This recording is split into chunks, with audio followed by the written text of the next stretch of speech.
그러면 내 차를 주차해놨는데 갑자기 이제 옆집에 불이 나서 화재 진압하러 왔다가 내 차가 부러지면 어떡하냐. 안녕하십니까, 최재원 변호사입니다. 네, 오늘도 최근에 사회적으로 이슈가 많이 됐던 사건 하나 설명을 좀 드리려고 합니다.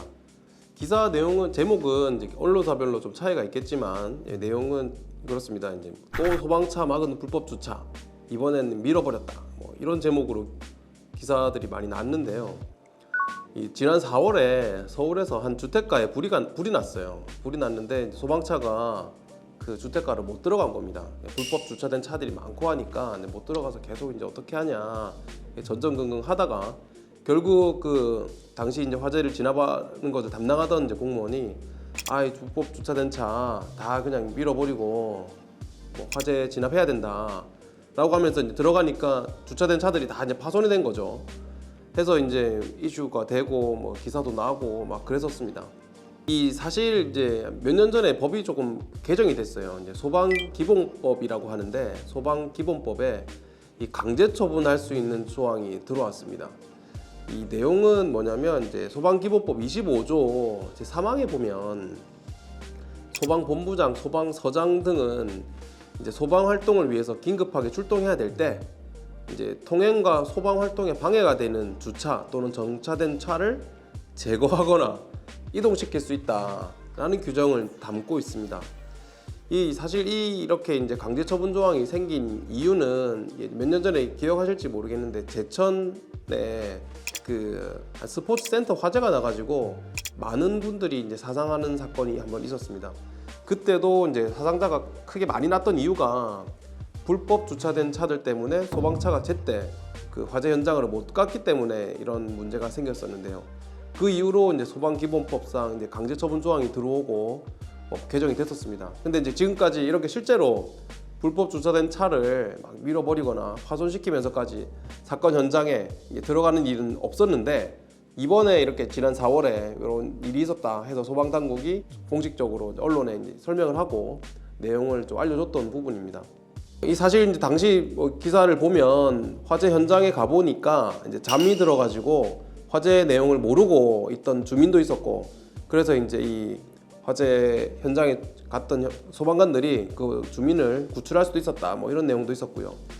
그럼 그전에는 왜 이런 강제처분 조항이 없었냐 뭐 하는 얘기도 있고, 강제처분 조항이 들어온 이후에는 뭐 지금까지 왜 이런 화재는 계속 났을 텐데 이렇게 뭐 차량을 뭐 밀어버리면서까지 화재 현장에 출동하는 일이 왜 없었냐 이런 얘기도 있었는데, 계속 이제 그 공무원들이 조금 꺼려했던 것 같아요. 소방 공무원들이 그래도 이제 차량을 파손하고 들어가는 거에 대해서 이제 만약 이게 불법 주차인지 아닌지 확인해야 되고, 뭐 불법 주차라도 하더라도 이 손괴하고 들어간 것에 뭐 지나치게 좀 과중했다, 아니면 좀 행정 처분이 좀 너무 좀 과하다, 뭐 이렇게 볼 수도 있거든요. 그러니까 계속 이제 고민이 됐던 모양인데, 이번에는 좀 결단력 있게 화재 현장으로 좀 갔던 것 같습니다. 그러면 이제 좀 궁금하실 수 있습니다. 그러면 내 차를 주차해놨는데 갑자기 이제 옆집에 불이 나서 화재 진압하러 왔다가 내 차가 부러지면 어떡하냐.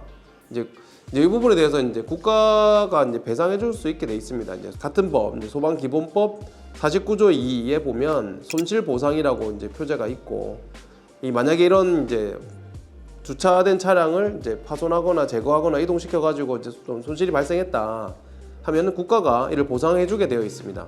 그래서 이제 만약에 보상을 제때 못 받는 사람들은 국가 소송을 해가지고, 국가 배상 소송을 해가지고 받을 수는 있는데, 이제 문제는 불법 주차된 차량에 대해서는 뭐 이 규정이 적용되지 않는다는 겁니다. 그러니까 법령에 위반돼가지고 주차를 해놓거나 정차해놓은 차에 대해서는 이게 화재 진압할 때 뭐 지나가면서 차를 파손시켰다 하더라도 보상해주지 않는다, 뭐 이런 규정이 있습니다. 해서 이 부분은 좀 주의를 하고 인식을 좀 하셔야 될 겁니다. 왜냐면 앞으로도 불법 주차해놔가지고 제 차를 불법 주차해놨다, 그런데 옆집에 화재가 나서 내 차가 이제 소방차 지나가면서 파손이 됐다, 아니면 강제로 이동시키다가 또 손상이 생겼다 하더라도 그 차가 이제 불법 주차된 차였다면 이런 보상을 못 받게 되는 겁니다. 그래서 그런 부분 주의할 필요가 있고, 또 이제 또 설명드리고 싶은 부분은, 간혹 가다가 그러면 안 되겠지만 이런 분들이 있어요.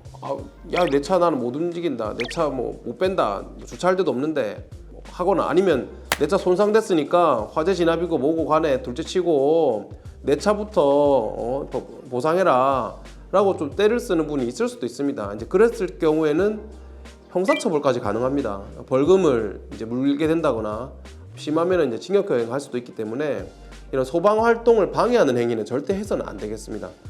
제가 이제 미국에 있을 때 보면 이제 소방차가 출동할 때 소방차가 지나가면서 이제 사이렌이 울리잖아요. 이제 울리면 차들이 일제히 오른쪽에 탁 붙습니다. 다 소방차가 지나가는데 전혀 방해를 안 주려고. 그만큼 이제 소방 관련된 법률상 소방 활동을 이제 방해하면 큰 처벌을 받게 돼 있거든요.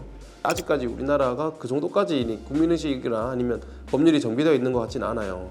그래서 이런 부분은 이제 점점 아마 변화가 있을 것 같기는 한데 소방기본법이 개정이 되었고 강제처분 조항이 생겼고 소방 활동을 방해하는 데 대해서는 적극적인 행정 조치가 가능하기 때문에 이런 부분은 좀 주의하실 필요가 있겠습니다. 앞으로도 이렇게 이제 법률 개정이 있거나 좀 이슈가 되는 사건이 있으면 계속 설명을 드릴 수 있도록 하겠습니다. 네, 감사합니다.